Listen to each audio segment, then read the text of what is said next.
नमस्कार दर्शकों, MP social India news में आपका स्वागत है। हम आपको लिए चलते हैं आज की ताजा खबरों की ओर। भारत देश के महान दानवीर भामाशाह जी महाराणा प्रताप को सौंपती थी अपनी संपूर्ण धन संपदा। अपनी दानवीरता के कारण इतिहास में हुए अमर, धर्म और संस्कृति की रक्षा के लिए पूरी संपत्ति का किया दान। मेवाड़ की रक्षा हेतु दिल्ली गद्दी का प्रलोभन भी ठुकराया। दानवीर भामाशाह बाल्यकाल से मेवाड़ के राजा महाराणा प्रताप के मित्र, सहयोगी और विश्वास पात्र सलाहकार थे। अपरिग्रह को जीवन का मूल मंत्र मानकर संग्रहण की प्रवृत्ति से दूर रहने की चेतना जगाने में आप सदैव अग्रणी रहे।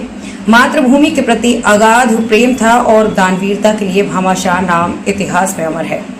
उनका जन्म राजस्थान के मेवाड़ राज्य में वर्तमान पाली जिले के सादड़ी गांव में जून 1547 को ओसवाल जैन परिवार में हुआ। उनके पिता का नाम भारमल था, जो रणथंभौर के किलेदार थे। भामाशाह का निष्ठापूर्ण सहयोग महाराणा प्रताप के जीवन में महत्वपूर्ण और निर्णायक साबित हुआ। मातृभूमि की रक्षा के लिए महाराणा प्रताप का सर्वस्व होम हो जाने के बाद भी उनके लक्ष्य को सर्वोपरि मानते हुए अपनी संपूर्ण धन संपदा अर्पित कर दी।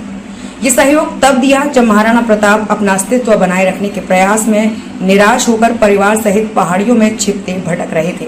मेवाड़ की अस्मिता की रक्षा के लिए दिल्ली गद्दी का प्रलोभन भी ठुकरा दिया। महाराणा प्रताप को दी गई हर संभव सहायता ने मेवाड़ के आत्मसम्मान एवं संघर्ष को नई दिशा दी।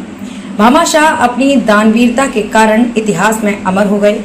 भामाशाह के सहयोग से ही महाराणा प्रताप को जहां संघर्ष की दिशा दी, वहीं मेवाड़ को भी आत्मसम्मान दिया। कहा जाता है कि जब महाराणा प्रताप अपने परिवार के साथ जंगलों में भटक रहे थे, तब भामाशाह ने अपनी सारी जमा पूंजी महाराणा को समर्पित कर दी। तब भामाशाह की दानशीलता के प्रसंग आसपास के इलाकों में बड़े उत्साह के साथ सुने और सुनाए जाते थे। हल्दी घाटी के युद्ध के पश्चात महाराणा प्रताप के लिए उन्होंने अपने निजी संपत्ति में इतना धन दान दिया था, जिससे 25,000 सैनिकों का 12 वर्ष तक निर्वाह हो सकता था। प्राप्त सहयोग से महाराणा प्रताप में नया उत्साह उत्पन्न हुआ और उन्होंने पुनः सैन्य शक्ति संगठित कर मुगल शासकों को पराजित करा और फिर से मेवाड़ का राज्य प्राप्त किया। वो बेमिसाल दानवीर एवं त्यागी पुरुष थे। आत्मसम्मान और त्याग की यही भावना उनके स्वदेश, धर्म और संस्कृति की रक्षा वाले देशभक्त के रूप में शिखर पर स्थापित कर देती है। धन अर्पित करने वाले किसी भी दानवीर को दानवीर भामाशाह कहकर उसका स्मरण वंदन किया जाता है। उनकी दानशीलता के चर्चे उस दौर में आसपास बड़े उत्साह, प्रेरणा के संग सुने सुनाए जाते थे। उनके लिए पंक्तियां कही गई हैं।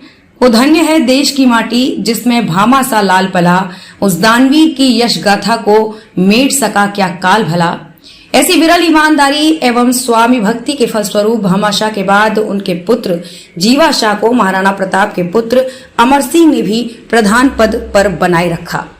जीवाशाह के उपरांत उनके पुत्र अक्षयराज को अमर सिंह के पुत्र कर्ण सिंह ने प्रधान पद पर बनाए रखा। इस तरह एक ही परिवार की 3 पीढ़ियों ने मेवाड़ में प्रधान पद पर स्वामी भक्ति एवं ईमानदारी से कार्य कर जैन धर्म का मान बढ़ाया। महाराणा स्वरूप सिंह एवं फतेह सिंह ने इस परिवार के लिए सम्मान स्वरूप 2 बार राजाज्ञाएं निकाली कि इस परिवार के मुख्य वंशधर का सामूहिक भोज के आरंभ होने के पूर्व तिलक किया जाए। जैन श्रेष्ठी भामाशाह की भव्य हवेली चित्तौड़गढ़ तोपखाना के पास आज जीर्ण शीर्ण अवस्था में है। भामाशाह के वंशज कावड़िया परिवार आज भी उदयपुर में रहता है। आज भी ओसवाल जैन समाज कावड़िया परिवार का सम्मान पूर्वक सबसे पहले तिलक करते हैं। आपके सम्मान में सुप्रसिद्ध उपन्यासकार कवि हरिलाल उपाध्याय द्वारा देश गौरव भामाशाह नामक ऐतिहासिक उपन्यास लिखी गई। भामाशाह और उनके भाई ताराचंद ने आबू पर्वत से जैन मंदिर बनाया। लोकहित और आत्मसम्मान के लिए अपना सर्वस्व दान कर देने वाली उदारता के गौरव पुरुष को इस प्रेरणा को चिरस्थायी रखने के लिए छत्तीसगढ़ शासन ने उनकी स्मृति में दानशीलता, सौहार्द एवं अनुकरणीय सहायता के क्षेत्र में दानवीर भामाशाह सम्मान स्थापित किया है। महाराणा मेवाड़ फाउंडेशन की तरफ से दानवीर भामाशाह पुरस्कार राजस्थान में मेरिट से आने वाले छात्रों को दिया जाता है। उदयपुर राजस्थान में राजाओं की समाधि स्थल के मध्य भामाशाह की समाधि बनी है। उनके सम्मान में 31 दिसंबर 2000 को 3 रुपए का डाक टिकट भी जारी किया गया। आज की तमाम खबरों के लिए बस इतना ही। देश दुनिया से जुड़ी हुई खबरों के लिए आप हमारी वेबसाइट www.socialindianews.in पर सर्च कर सकते हैं। साथ ही हमारे YouTube channel social India news पर आप सब्सक्राइब कर सकते हैं, लाइक कर सकते हैं, फॉलो कर सकते हैं। आज की तमाम खबरों के लिए फिलहाल इतना ही। देश दुनिया की नई खबरों में पुनः आपसे होगी मुलाकात। धन्यवाद।